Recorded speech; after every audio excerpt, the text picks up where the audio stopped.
मैं doctor Rakesh Kumar Tak, department of chemistry, government college Ajmer.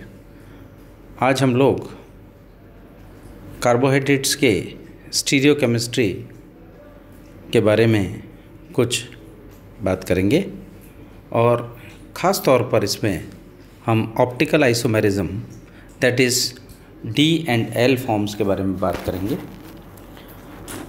Optical isomerism क्या होता है इसके बारे में बात करेंगे। The presence of asymmetrical carbon atom causes optical activity, यानी किसी भी ऑप्टिकल एक्टिविटी के लिए उसके अंदर एसिमेट्रिक कार्बन एटम का होना आवश्यक है, तथा जब एक वाइट लाइट की बीम किसी कंपाउंड के से या ख़ास तौर पर कार्बोहाइड्रेट से पास होती है तो वहाँ पर वो पोलराइज्ड लाइट जो है वो या तो राइट साइड पर या तो लेफ़्ट साइड पर वो टिल्ट हो जाती है, डाइवर्ट हो जाती है। उसे हम यदि राइट साइड में डाइवर्ट होती है तो उसको हम डेक्स्ट्रो रोटेटरी कहते हैं, दैट इज़ प्लस डी, और if it diverts towards left then we say it like levo rotatory means L.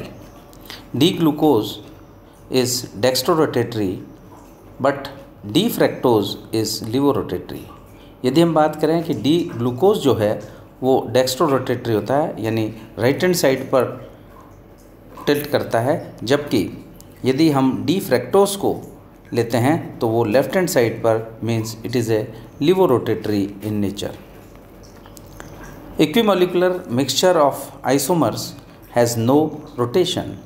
देखिए एक ख़ास बात इसमें यह है कि यदि हम D और L दोनों का 50-50% यदि कंपाउंड लेते हैं और उसको वाइट लाइट से पास करते हैं तो ऐसी स्थिति में किसी भी प्रकार का डिफ्लेक्शन उस लाइट का नहीं होता है, मीन्स वो बिना किसी डिफ्लेक्शन के विदाउट D और विदाउट L वो वाइट लाइट पास हो जाती है, जिसको हम ऐसे मिक्सचर को हम रेसमिक मिक्सचर कहते हैं जिसमें D और L 50-50% होता है। तो दोस्तों ऑप्टिकल आइसोमेरिज्म क्या है? मीन्स जब यदि किसी वाइट लाइट को किसी कंपाउंड से यानी किसी कार्बोहाइड्रेट से पास किया जाए और वो यदि राइट साइड में मुड़ता है तो उसको हम डेक्स्ट्रो रोटेटरी कहते हैं, यदि वो लेफ़्ट राइट में टर्न होती है तो उसको लिवो रोटेटरी कहते हैं। ये सभी जो है केवल जो ऑप्टिकल एक्टिविटी है it is all due to asymmetric carbon atom, यानी ऐसा carbon atom. Asymmetric carbon atom आप जानते हैं किस तरह से होता है कि एसिमेट्रिक कार्बन एटम वो कार्बन एटम है जिसकी चारों वैलेंसीज अलग अलग कार्बन से जुड़ी होती है, जिसको हम एसिमेट्रिक कार्बन एटम कहते हैं। और जितनी भी ऑप्टिकल एक्टिविटीज़ हैं वो सभी एसिमेट्रिक कार्बन एटम की वजह से होती है। इसके बाद में हम बात करेंगे epimers.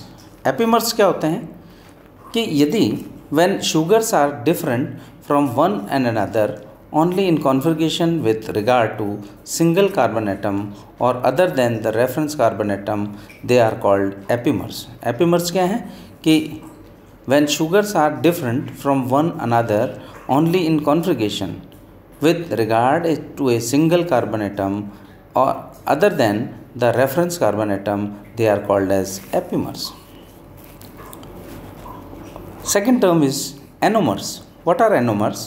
To understand this, we first understand three representation of glucose structure, यानी तीन इसके anomers को समझने के लिए हमें सबसे पहले इनके तीन जो रिप्रेजेंटेशंस हैं उनको हमको समझना पड़ेगा।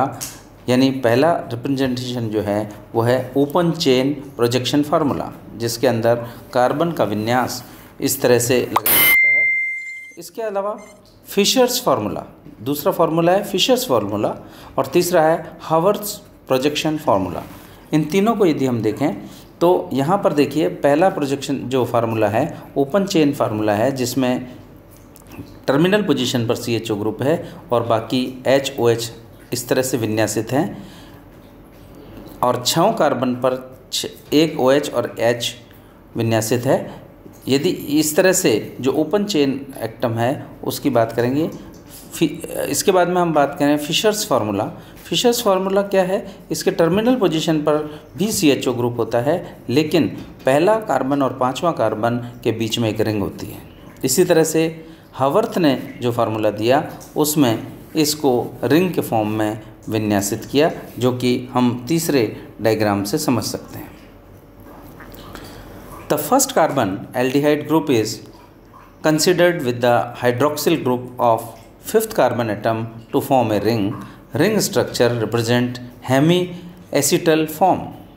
Glucose exists in biological system not as rectangle but a pyranose ring के फॉर्म में होता है। B D-glyceropyrrose is the predominant of 63%. If we talk about D-glucose has two anomers, alpha and beta varieties. The anomers are produced by the spectral configuration with reference to first carbon atom in aldose and in second carbon atom in ketose.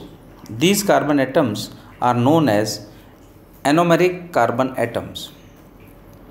Fishers फार्मूले में यदि हम देखें तो ये सब चीज़ें हमें आसानी से प्राप्त हो जाएंगी कि जहाँ पर टर्मिनल पोजीशन पर CHO है और इसकी मिरर इमेज होती है alpha D glucose and if you talk about beta D glucose, these are the mirror images of each other. और यदि फर्स्ट जो स्ट्रक्चर है हमारा, इस फर्स्ट स्ट्रक्चर और लास्ट स्ट्रक्चर में हम यदि देखेंगे तो यहाँ पर राइट हैंड साइड में OH ग्रुप है, जबकि उसमें लेफ्ट हैंड साइड पर OH ग्रुप है, और पहला कार्बन और पांचवा कार्बन इस तरह से जुड़े होते हैं।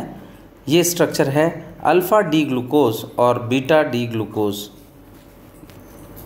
यदि हम हावर्थ प्रोजेक्शन फार्मूला की बात करेंगे तो वहाँ पर एनोमेरिक कार्बन एटम्स होते हैं जो पोजीशन नंबर 1 पर होते हैं, और वहाँ पर CHO ग्रुप को इस तरह से कार्बन हाइड्रोजन ऑक्सीजन और इस तरह से दिखाया गया है कि एनोमेरिक फॉर्म्स जो हैं दो रूप में दिखाई देती है।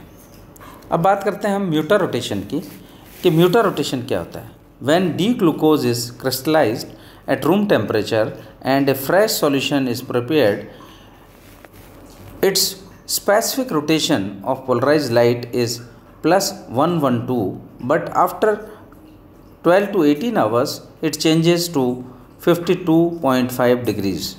अर्थात यदि हम डी ग्लूकोज का एक क्रिस्टलाइज फॉर्म का यदि हम रूम टेम्परेचर पर एक फ्रेश सॉल्यूशन बनाएं और उसका उसी समय पोलराइज्ड लाइट का रोटेशन देखें तो वो +112 डिग्री से होता है, जबकि यदि उसी सॉल्यूशन को 12 से 18 घंटे तक पड़ा रखें तो उसका पोलराइज्ड लाइट का जो रोटेशन है वो +52.5 डिग्री हो जाता है।